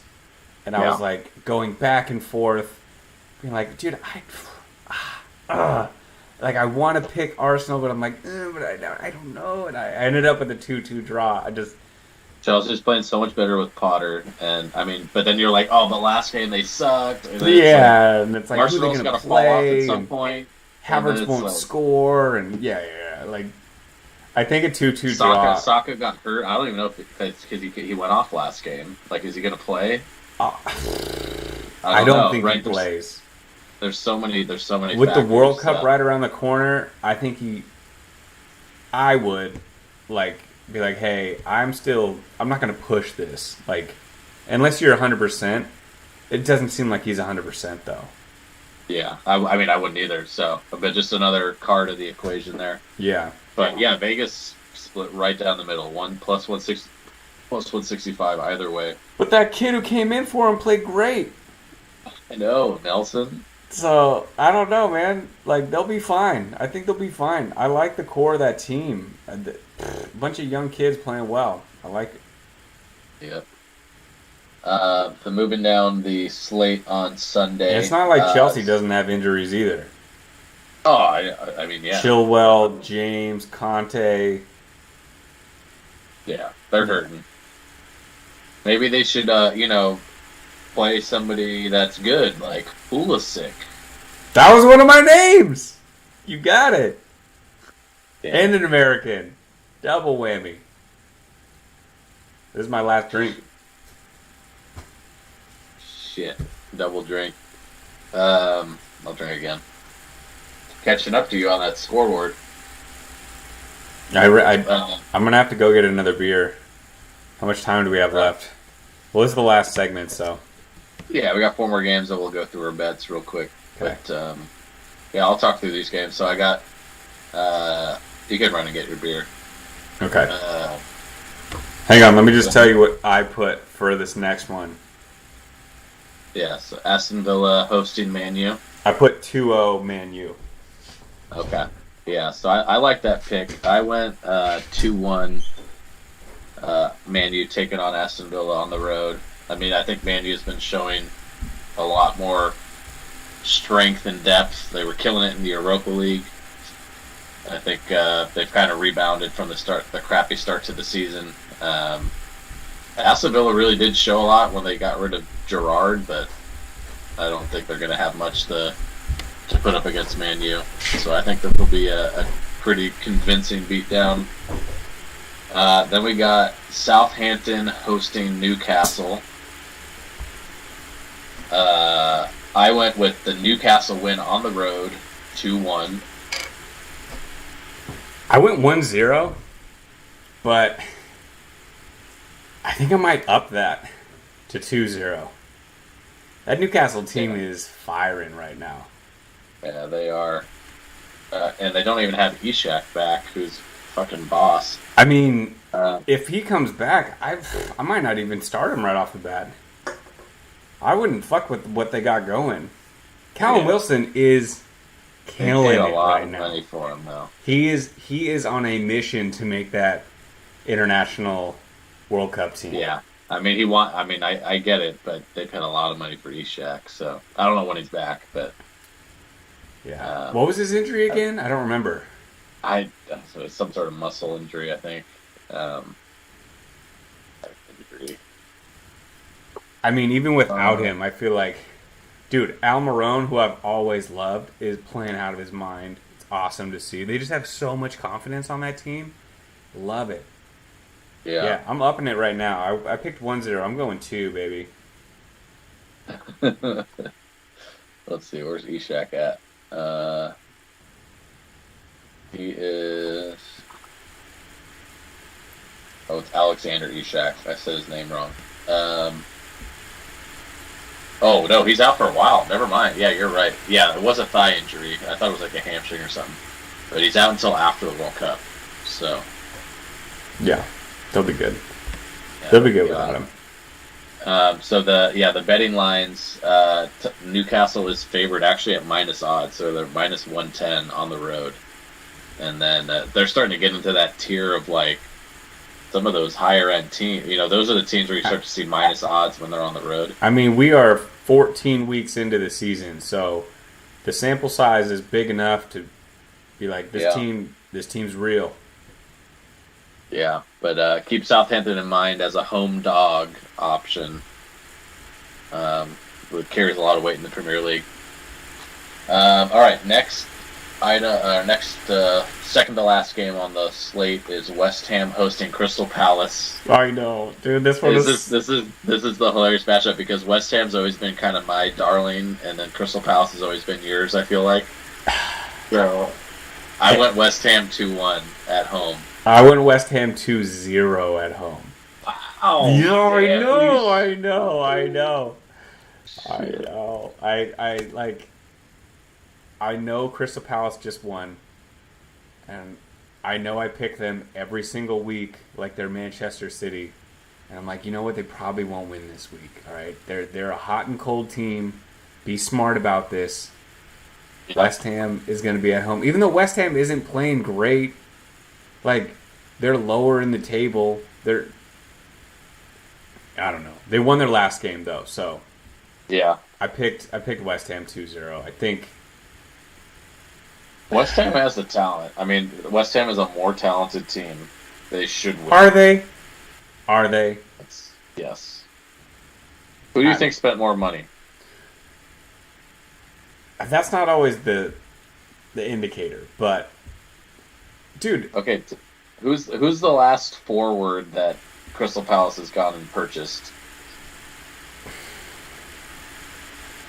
That French dude. Edouard, yeah. Eze's pretty good. Yeah. Zaha, you know I love Zaha. But they have... So the last person that Crystal Palace brought in was probably came in at like half the price of both of the two recent acquisitions of West Ham, Scamacca and Paqueta, both. I'll tell you what. I mean, I wasn't super impressed with Scamacca. Maybe he will become something, but I feel like Antonio needs to start and like find a way to play both of them. Like, yeah, I like the idea of Antonio. Like, I like Scamacca as like the true striker, but I would find a way to play Antonio still. Like, play him somewhere. he's a monster. He was I know, beasting fools so when he much- came in. Play him in the fucking Adama Traore role, you know? Like, Sure. put him on the right wing. Yeah. Sure, put him anywhere. Just put him in a position to where he's gonna like do the Liverpool thing, where they have three up top basically, and they kind of interchange. Salah's always on the side, but like even like Darwin was playing off of Firmino, like do something like that. Get creative. This is my point about like getting the talent on the field and figuring out a way to make it work. That's what I feel like the best coaches do. And I feel like you always hear these stories. I feel like I've watched videos of like ex-players talk about, oh, like, you guys had such a good team for this, what went wrong? And it's always, you know, different sports, but including soccer. And it's always like, oh, we should have just found a way to get all the best players out there, right? There's always this drama and who should play and tactics. And it's like, so many times it's like, just play the best fucking people. Put the best people on there and like put them in a position to win. If they're that good, they're gonna figure it out. You know, it's like it happens a lot with NFL coaches, where they're like, "Oh wait, are you still there?" Yeah, I'm here. Oh, your screen froze. That's a technical difficulty. That's a double drink. Your face is frozen. And like a really good, like hard laugh though, so it's super positive vibes. Wait, are you still? I can't hear you now. Are you there? We might have lost Torin. Might have lost him completely. This might be taking a big nosedive. Will he come back?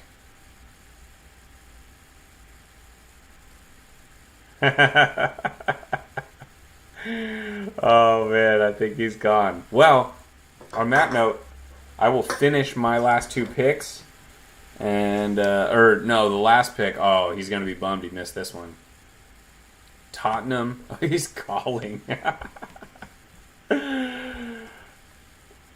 Dude, you're missing the last pick. Dude, I can hear and watch you live. I'm still here. Oh, man. Are you, though? You can't see me? You left the teams. I'm not in the teams anymore? No, you left it. Okay, I'm going to leave and rejoin right now. Yeah, leave and rejoin. I'm waiting for you. I'm about to talk about... For me, it was still playing through fine. I'm still... Well, there's a little bit of a delay. Okay. But I was ready to talk about Tottenham-Liverpool. I know. I was going to do it without you. I'm rejoining right now. All right, well, it's waiting for you. All right. I want to connect.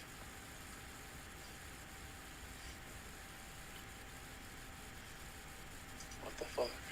Well, I'll just go while you're figuring it out. Yeah. Tottenham at home against Liverpool. You could poke holes in both these teams recently, but because Tottenham is so injured up top, I had to go with Liverpool. So I picked Liverpool 2-1 over Tottenham. Yeah, I had the same thing, and so coming in, I was kind of the same mentality, you know, just on the surface as Chelsea and Arsenal. I was like, this sort of back and forth. Ooh, I like this, but I don't like this. Da, da, da, da. And then I came to pretty much the exact same conclusion that you did. And I was like, they're just not going to have enough firepower to stop Liverpool. And I went 3-2, Liverpool on top. Yeah, I can see that. Yeah, so we're kind of on the same page on a lot of our picks. I don't think we strayed too far. And to be honest, we were pretty close to what Vegas said. And he's back. And I'm back. All right. 3-2 Liverpool over Tottenham. I heard everything Put you it said. on the board. All right, sweet. So those are all of our picks. Which team did you choose as your bonus pick? I did Man City. I thought it was safest. Fuck, I did the same thing. We're going chalk. We gotta get off. God. It's almost like we talk about soccer every week to each other. I feel like we're just like we're getting on the same exact wavelength. way. Oh man, we gotta have a little bit of mix-ups here and then. All right, so let's jump over real quick. We're already at an hour 40. Dude, we All might right. crack 2 hours on this one. Fuck. God, this is crazy. All right, so just doing a quick betting check-in as we transition. Oh, let's recap last week because I don't know what we won and lost. Yeah. So let's hit. You have the transition there. Oh yeah, I do. 29. So, if you recall last week, as we went into the Premier League weekend, we chose 3 bets that we liked. One straight-up bet, and then 2 different parlays. So we went with for the first time, we went with a favorite parlay. So we chose 3 favorites that actually gave us plus odds. Which ones? So we chose Tottenham to win at -145. We chose Arsenal to win at -500. And we chose Newcastle to win at -120. So Newcastle being the lowest of those odds, or the best odds out of those. To combine, they gave us a +272. So 3 games we felt confident in. We thought wins were coming. Able to get us almost 3-1 odds. And we put 40 on that, and we came through and won on that bet, which brings us... So that brought us... what's that? That was a payout of $148 on a buy-in of $40. So Hell yeah. Solid. basically 3x the money. And Newcastle was probably our least confident one, and they were probably the easiest victory. Seriously, it's just destroyed. Our 2 other bets did not come through, so we had the over on the Leicester City Man City game. Oh, I know. 1-0? Yeah. Come on. That is, we should have been a little bit more in tune with the fact that Haaland was out. I think it wouldn't have swayed us potentially. Yeah. But still, That's a tough 1-0, that was unexpected, I would say. And then we also went with the same game parlay on Fulham. So we went Fulham to win, the Fulham over, the goals over 2.5. And, Dude, both the overs we took were the lowest scoring games of the week. Yeah, 0-0 and 1-0. But we came out on top for the week. That's all. Yeah, but overall for the week we netted $30 basically. Let's do on it. Across our bets. So we're chipping away at that deficit. Put it in the beer fund. We're sub $100 in our deficit now on the season. Oh, for the season? Fuck, we're down 100 still? Down $94 on the season. All right, double digits. Not too bad. No, 90, we'll be all right. We got down to doubles. So, and that's, I think some good strategies learned from the last few weeks. So, segueing back to this week. What are the odds on the Liverpool-Tottenham game? Because we didn't talk about that. Yeah, let me pull this up. So, Liverpool-Tottenham Tottenham at home is the underdog, greater than 100 points at +225. Liverpool on the road at +115. +115 to win? Yeah, to win. That might be a nice one to put in a bet because we both think they're going to win. Exactly. Yeah, I like the idea of using that one in there. Looking through the bets, the other ones I see, the West Ham to win is pretty much even money. We both also chose that one. It's at -110.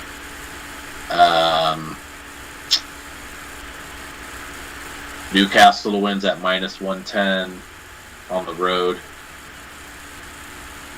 We have Man U at plus odds to win on the road at Aston Villa, plus 115. Really? Yeah. They're not like a. Wow. Yeah. I'll hit that all day. They're not in minus odds at all. Yeah. Oh my God! What do they know that we don't? Oh no, man.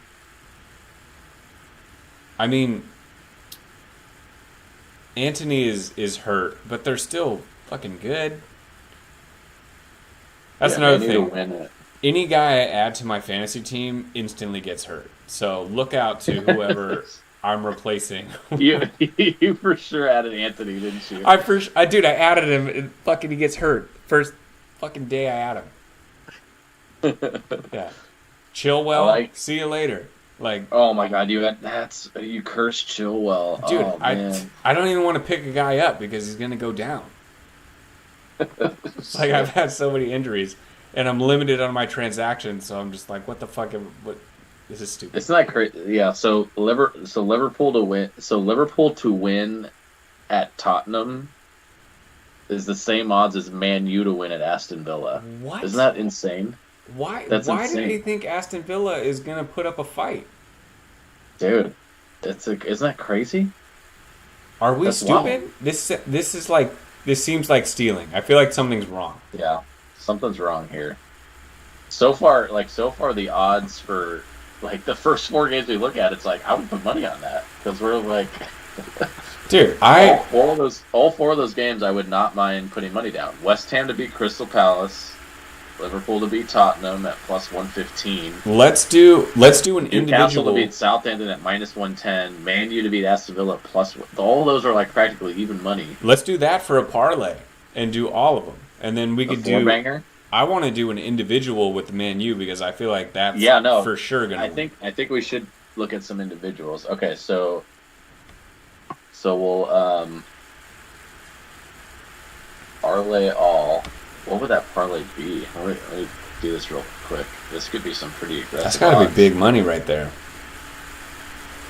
Yeah, this is stacking. Plus 1,500. Yeah, see, we don't have to put up that much to risk it for the biscuit. Yeah, you could do that 4-way parlay. Get plus is basically plus 1,600. That would be nuts. I like that for a fall first. We can put in a small amount. Yeah. That would be.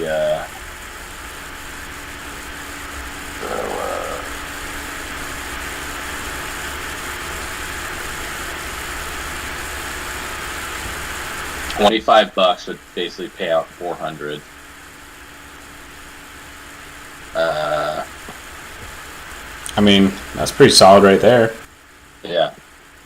I'd be down to parlay that for 25. That would be plus 1,585. And then I do like the Man U straight up, plus 115. I like that as well. I feel like that's gotta be a bet. Yeah. How do they not win that game? Yeah. I don't care if it's on the road. And then. Yeah, okay, and then moving up the other games, so there's the Chelsea-Arsenal, that's an even split. So if we both thought they were going to tie. A tie is plus 225 odds. If you liked one team over the other... I just... Did you have them at a 2-2 draw? I did, yeah. Same with me. I don't know if I can ever bet a tie. Like that... The over-under is only at 2.5, so if we think there's going to be 3 goals... I think there's going to be goals, for sure. Yeah. I'm down to do the over in that game. I'd be down to hit the over on that. Chelsea-Arsenal over. So it's over 2.5 at minus 112. 5. Well, yeah, I'm fine with that one. It's kind of crazy. Yeah, I don't. Maybe the over's not the best bet for there. Like, Chelsea has been pretty good defensively lately, and Arsenal has only given up 11 goals on this season. Well, no, they just lost 4-1 to Brighton, though, right? That is true. And I feel like Arsenal is the closest team to how Brighton plays in the Premier League. Like that sort of quick, small ball movement, swing it between guys type of style. And it seemed to eat Chelsea alive. But obviously the odds don't think that's the case. That's even split. Yeah, it's kind of crazy. It's a tough one. All right, we got Everton, Leicester. Pretty even odds there. 60-point difference. Wolves, home dog to Brighton. We've got Nottingham, slight home dog to Brentford. And then we have the big beatdown, Man City, Fulham, minus 800. I gotta be honest, I don't feel super confident about a lot of other games. Yeah. And then we got Leeds, Bournemouth. Leeds at minus 135. That's I don't know. crazy. Are there any that you feel confident in? You liked Leicester, right? I did. Yeah. I chose Leicester 2-1 on the road. At plus 200, it's pretty good odds. I mean, I'm down for that. Like an individual, maybe? Yeah, like a flyer on Leicester. I like that. Yeah. I mean, I picked a draw, but I could easily see Yeah. Leicester winning that game. It's not like Everton's some world beater. Yeah, plus 200.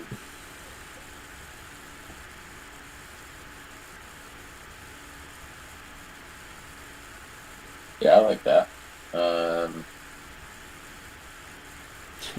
Even though if the season ended today, Leicester would be relegated. Oh my god. Play Can you 38 believe that? games, baby. It's The thing is, though, so they're in the relegation zone at 11 points. Everton is 12th with 14 points. Yeah, so right. it's like they can swap. they beat them places. this weekend, and they're up to 12. Yeah. That is crazy though. How even the table is still at this point. Like Well, there yeah. isn't like Nottingham Forest has 9 points, and they're in last. It's crazy. They win 2 games, and they're in the top half of the table. Jesus Christ. That is wild. That's all there are. That's how far they are away. That's wild. Actually, I'm let trying me to ask think, you is this. So, okay, we've gone through what, like a quarter of the season? Yeah. Who do you think is going to be relegated? I think. Let me pull up the table real quick.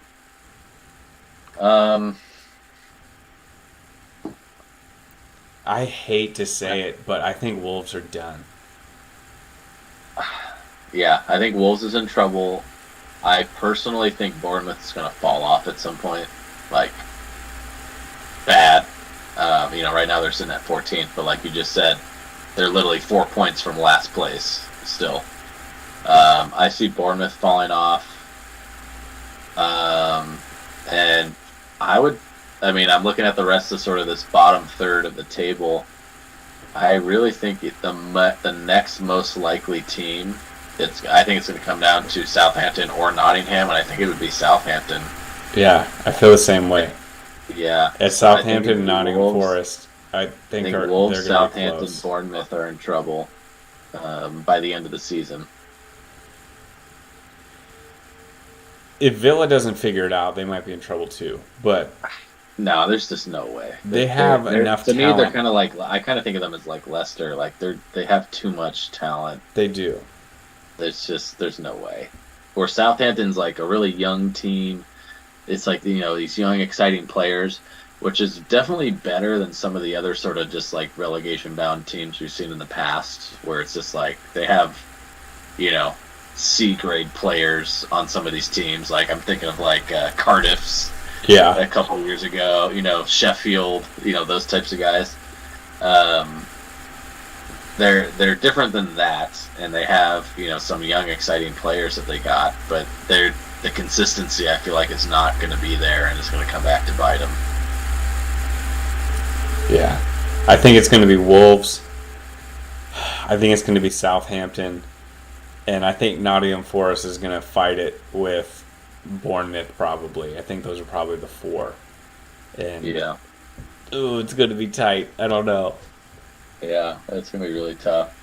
So I was just real quick, I jumped over to look at just some of the notes we've made from our betting so far this season. So some of the things we picked up on, if there's any other tweaks we want to make to these bets. But we wanted to avoid multiple parlays to have the same outcome. We did that here, I would say. If we want to do an underdog parlay, we said try to limit it to 2 teams. So I don't think we did an underdog. Yeah, I just didn't feel super confident about some of the underdogs. Yeah. And then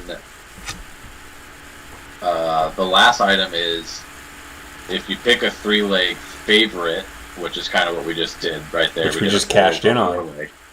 Yeah, and that's what just won us last week, right? So the 3-leg, 3+ leg favorite could be a pretty good play to get you some pretty damn decent odds. And then you're not betting on like the surprise outcome. You know what I'm saying? Like you're betting on what you expect to happen to a degree. Yeah. And I feel like there's a little bit less stress involved with that approach to betting. Yeah, but then you run into the situation when we were in Vegas and we had that. I think we did a 4-teamer, and Everton fucked us and they lost to someone, and I will never forget it. Lost like $400 on that. So pissed. Oh, man. Fucking Everton. All right, so just a quick recap then. So we've got so looking at that. So we're going to do a 4-way parlay. We're doing Man U to win at +115, Newcastle to win at -110, Liverpool to win at +115. Let's roll, West baby. Ham to win at -110. So the 4-way favorite parlay, $25 at +1585 odds to win us $400. So I like that play with that amount of risk. Then we're going to pull out the Man U on its own standalone. I'm saying we put down $40 on that to win. And then we have the Chelsea Arsenal over 2.5 at -112 odds. Also putting 40 on that. Okay. I feel less confident. I feel least confident with that one. Okay, so we're going to put 25 on that. And then we have Leicester to win as the underdog on the road against Everton. Yeah, I like that. Just put a little bit on that flyer. Yeah. 25 on that one. Yeah, I'm down with that. I think we can. I think that's a smart bet to where we're not risking a lot, but we can cash in if it hits. Because I think that should be like a pick'em as far as the I agree odds too. go. And I feel like Leicester's the type of team that wins pick'em games, just from my takes. So Yeah. I like that pick a lot. My only thing I would say is, we only have one parlay. Is there any other parlay that would intrigue you to a degree? Was there any of the, maybe some of these other games that we glossed over that you would want to throw in, like a $10 flyer for like an underdog parlay or something? I didn't have a lot of confidence in the one. Like this week was just kind of a tough slate for me. That nothing really jumped out. Like, wow, I really think they have a chance of winning. Like, not really. I'm pretty confident Brighton's going to beat Wolves. Mm-hmm. The Nottingham Forest Brentford game, I think that's a coin flip.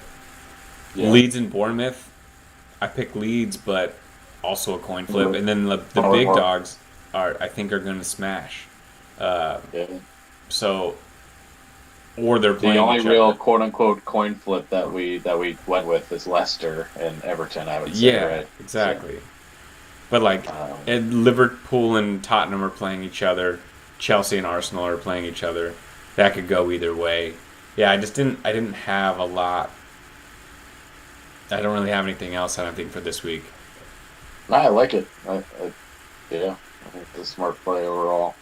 I like what we went with. So, yeah. So next week, we are hopefully going to know most of the World Cup rosters by next Thursday. Not all of them, though. The deadline is the following Wednesday, the 16th. But some teams are going to release their rosters, allegedly. But they don't have to. What's crazy is that the World Cup starts fucking less than 3 weeks away. I know, man. 17 days. Crazy. Dude, it's crazy. There's let me look at this real quick because I'm looking at the Premier League matches. So there is a match November 13th. Then 7 days later the World Cup starts. So there's basically a week max. But for some of these players to finish the Premier League or whatever, your domestic league, travel, meet up with the team, and then practice, just play. And then you're in the World Cup. Yeah, that's wild. There's no time. I'm going to be interested to see, so the World Cup, so yeah, that last weekend before the World Cup. Yeah. How many guys are like, oh, you know what, I got a knock in practice. Yeah, not really. Yeah. I don't know if I should give it a go. I'll hold out until after the. I'm interested to see the lineups that are going to roll out there the week before the World Cup. Yeah, that'll be pretty funny to see. And then every team that plays one of those star players and they get hurt, it's never gonna do. Yeah.